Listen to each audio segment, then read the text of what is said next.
Was this Zack Snyder's worst movie?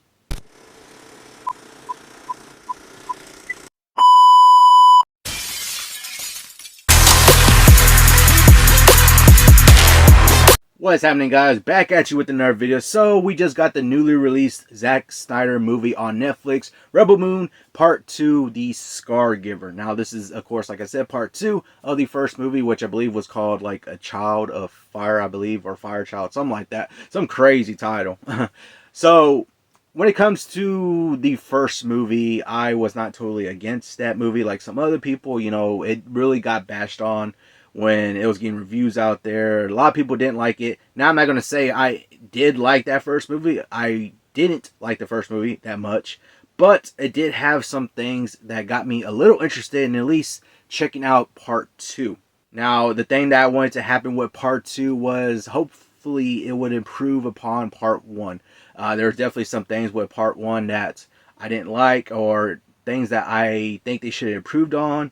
And I was just hoping with the release of part 2 that we're getting, that they would improve on some stuff and be able to just overall tell this better story, be able to have this conclusion to this story that's going on. So basically the way this movie is set up, we are basically continuing from part 1, of course, where, the main character of Sofia Boutella, she comes back to her village, of course, with her team that she assembled, and basically they come back to the village. They're getting ready to have the big old battle. They're starting to train some of the villagers and just get ready in preparation for the big old battle that's going to happen against the villain. So, something that I found interesting about this movie. I know Zack Snyder's bread and butter is slow motion. We all know this. It's in every one of his movies. Every single one of his movies, he has some kind of slow motion shots within them. This movie is, of course, no stranger to that. There was a bunch of slow motion shots in this one, but it kind of baffled me, and it kind of made me laugh a little at some of the slow motion shots that we got in this movie. Of why did we need those slow motion shots? Now, I know slow motion shots could look very cool in some movies, in some parts, of course, especially during battle scenes. When you do the slow motion during battle scenes or some good action going on, they look amazing. They could look epic. And I will say that you get a couple of those slow motion shots during the action and the battle scenes that we get throughout this movie, which some shots do look cool. Some shots look kind of awesome for a second. But there's other shots in here that are like, why did you use slow motion? There's literally a slow motion shot of them chopping down crops. I was like, huh? What? Why is there a slow motion shot of this? It was like literally a slow motion shot of them gathering the crops, cutting down the crops and all that. And I was like, why are you doing slow motion shots on mundane things? Like, did we really need this? It's like, it was laughable. Honestly, it was laughable. It was baffling on why did we have a slow motion shot of them chopping down crops. That was very interesting to me, to where the point was like, why did we have this? I don't know what their reasoning was behind this. They try to make it look epic, but it just came across as weird and like, why did they do that? I don't know. But like I said, there, of course, there is some other slow motion shots that go on, and we do get kind of epic, somewhat awesome slow motion shots within the battle scenes and some of the action going on in the second half of the movie. Now, when it comes to like the second half of the movie, that's like the main battle. Of course, it takes basically about the second. It takes up about the second half of the movie, and the battle scenes are not bad. They're pretty solid. They're okay. You have some good action going on here and there. Some CGI, slight wonkiness, but there is also some good CGI going on too. And when it comes to this movie, there's definitely a lot of similarities with this movie, and basically across both movies, there's a bunch of similarities. I would say this is definitely a similar layout to other movies that we got to, where you have a part 1 and part 2. The first one that comes to mind is like Harry Potter and Deathly Hallows, to where you have Deathly Hallows Part 1, Deathly Hallows Part 2, and the first Harry Potter movie of the Deathly Hallows Part 1 is your whole setup, all your exposition stuff going on, and then we get into the part Deathly Hallows Part 2, where it's the big old battle. This is basically about the same layout as that, where you have your first movie that's all exposition, the whole setup, them getting the team together. Part 2 is basically them training, them getting ready for battle. The big battle happens. That's basically the whole setup and layout of the first of these 2-part movies. And of course, for those of y'all that know that this was Zack Snyder's concept for a Star Wars movie, so you get a bunch of similarities to Star Wars, of course, a bunch of other similarities to other movies, of course. Like for example, you definitely get some similarities to like the Seven Samurai. There's even similarities to like A Bug's Life and the Pixar movie Bug's Life, which was very interesting. So you definitely get some similarities. You were definitely able to pinpoint and pick out those similarities from other movies. Of course, the main one being Star Wars, and there was definitely a somewhat lightsaber battle going on at towards the end of the battle that we have in this movie. It literally looked like it was just a straight up lightsaber battle. Like it's swords that light up, and the two characters, you got your main character and you got their villain going up against each other with these light up swords, and the way that they're fighting with each other and the way the light fades and goes in and out and all that stuff, it just looks like a straight up lightsaber battle fight. Now, I don't know what was up with this movie, but while watching this movie, there was some kind of, I don't know if it was just the movie itself or something else or what, but there were some shots or, some parts throughout the movie, it seemed like there was kind of some gloss or kind of a glare over it or something. It was something. It was kind of weird, and it happened like in different spots where I don't know if it was the lighting that was off or something, but there was like some kind of parts throughout the movie that had like some kind of gloss over it or some kind of glare over it, and the lighting was just a little off and things like that. I don't know. It was a little distracting to where I was able to like notice it when it happened. So I don't know what was going on there. And I gotta say that this movie did not necessarily improve upon the things I wanted it to improve upon in part one. I would say that this movie is maybe slightly better, not by much, but maybe slightly better to where I'm not going to say I enjoyed it, but I'm going to say that it's a little better. It's a little better, slightly better, not by much, but slightly better. But I will say that as much as I want them to improve upon the things that I didn't like about part one, they just didn't do it for me in this movie right here, in part two. One of the things I wanted to do was that one of the things they did in part one was character development, character story, getting to know these characters, getting to familiarize yourself with these characters and be able to care about them.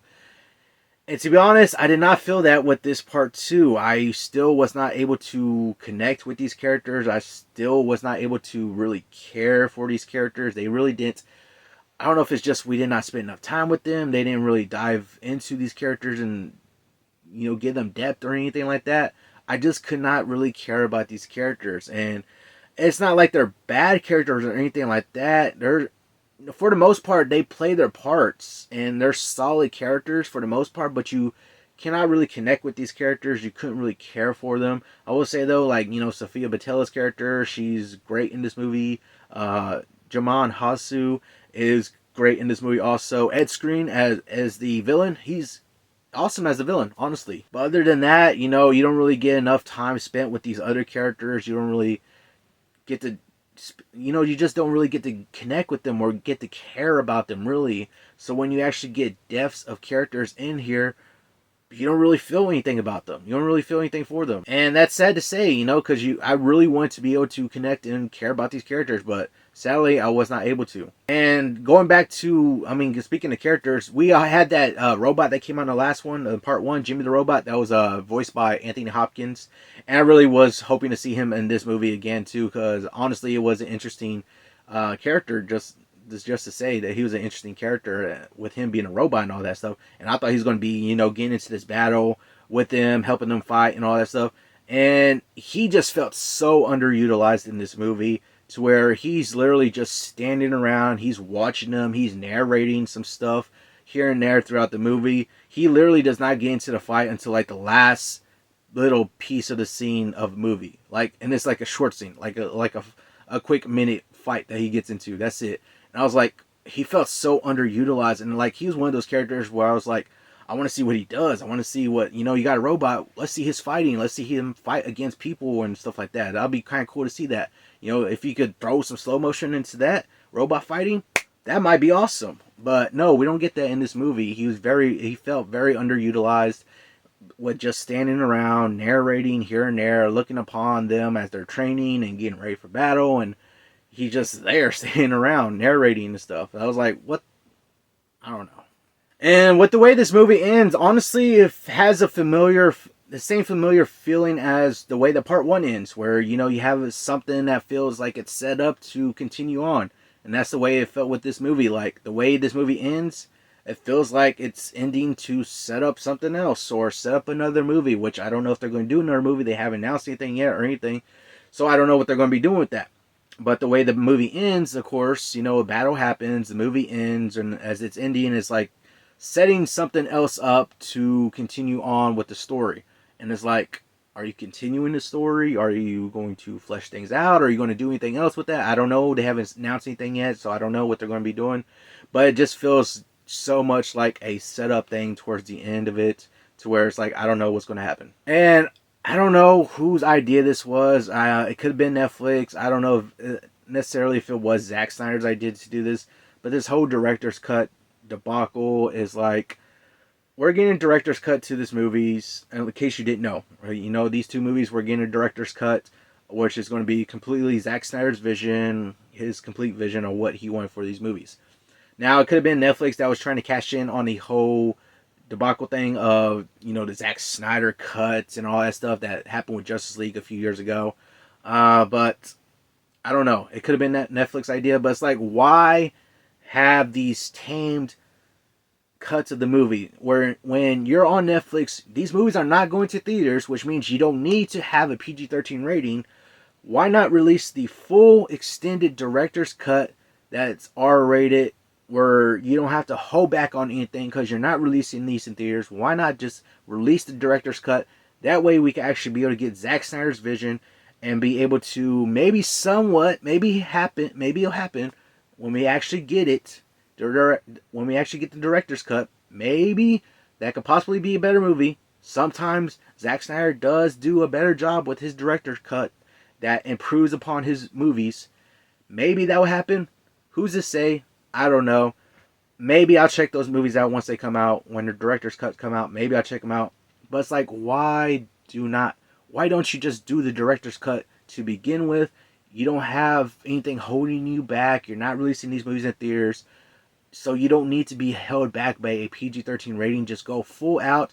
Have Zack Snyder do his thing. Have him do his vision on what he wanted to do. Just release that one movie or two movies, 2-part movie or 1-part movie, however long it's going to be. Just release it as is with his vision, with no holding back. You know, that way you could maybe possibly get a better movie.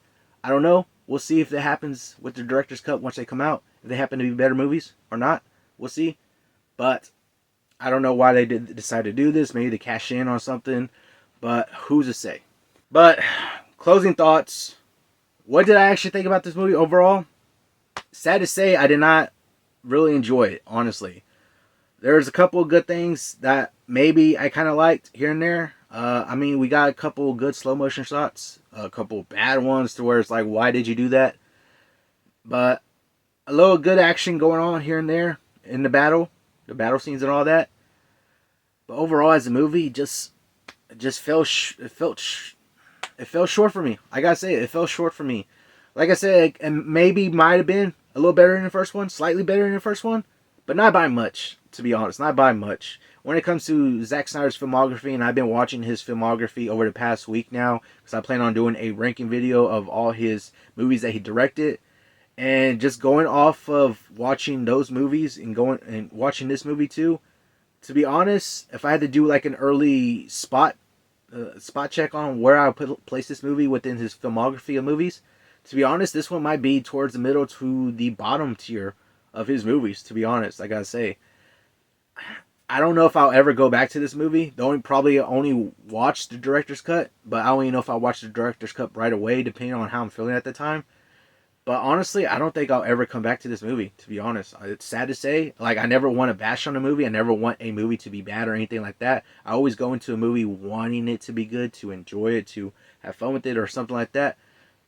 But I didn't get any of that with this movie. I didn't have fun with it. I didn't enjoy it as much. You know, I'm not going to say it felt like it was boring. It wasn't completely boring or anything like that. It just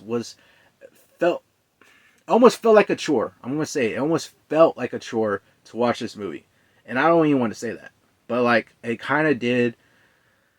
I mean, a couple good things here and there in the movie, but not enough to not enough overall to satisfy me on satisfy me. It did not do enough to satisfy me. It does not do anything to make me want to go back and watch this movie. The rewatchability on this is definitely not that good. So I'm probably not going back to this movie to rewatch it. Like I said, the director's cut comes out. Maybe I'll check it out. I don't know if I'll check it out right away, but I'll check that out at least eventually. Maybe we could get a better movie with Zack Snyder's full vision. But who's to say? We gotta wait and see. And we'll just see. We'll just see. But like I said, yeah. That's what I thought about this Rebel Moon Part 2 Scargiver. The Scargiver. So we'll see how the director's cut comes out. But as far as this cut right here, this Part 2, y'all heard my thoughts on it. But let me know your thoughts down in the comments below. But that's gonna do it all for this video. Hopefully y'all all enjoyed it. Remember to subscribe and turn notifications on so you know when I post another video. Hopefully y'all have an awesome day, and I'll see you on the next one.